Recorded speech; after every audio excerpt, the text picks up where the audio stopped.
over-control mode. It's a survival brain trying to make it. And whether we're trying to out-trick the, IRS, or whether we're trying to outwit other people and give a certain impression, what we're really trying to outwit is our mortality. The survival brain just is uncomfortable with the fact that we're not going to be around so long. So we're trying to outwit death in some way. I remember Victor Yalom has a wonderful cartoon with the Grim Reaper lying on the couch, and he's with a psychiatrist. And the Grim Reaper is saying, "No, doc, I'm afraid it's your time that's up."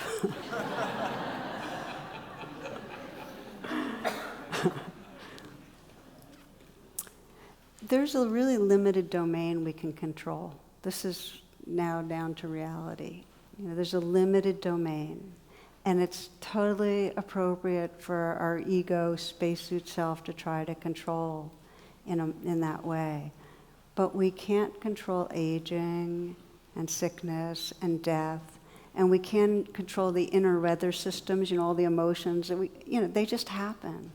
And we definitely can't control each other. We just can't. It just goes on. So how do we get that if we go beyond the areas we can control and are in constant management mode, that we're going to cover over the mystery, cover over that spontaneity and love and capacity to see truth? Mary Oliver has a very beautiful poem that addresses some of the questions that come up about controlling, and really some of the misunderstandings. Because when I talk about not over-controlling, I don't mean being inactive or passive.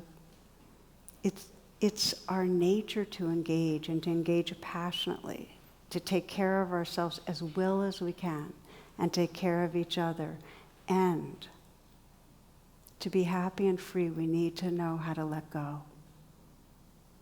Here's Mary Oliver.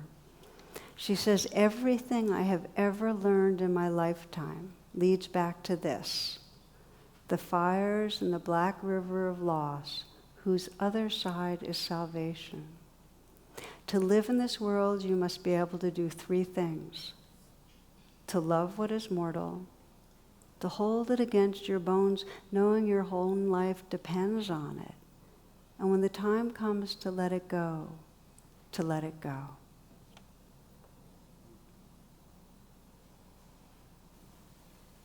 To love what is mortal, to hold it to our bones dear, totally engaged, connected with this life, serving this life.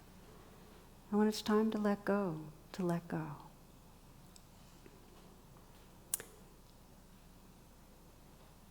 Now when I listen to this is talking about in the broad sweeps. It's, when we really get it, oh, I'm dying. Okay, gotta let go of this life with there's a possibility of grace. But it's not just in our incarnation like that. It's in our moments that we engage fully.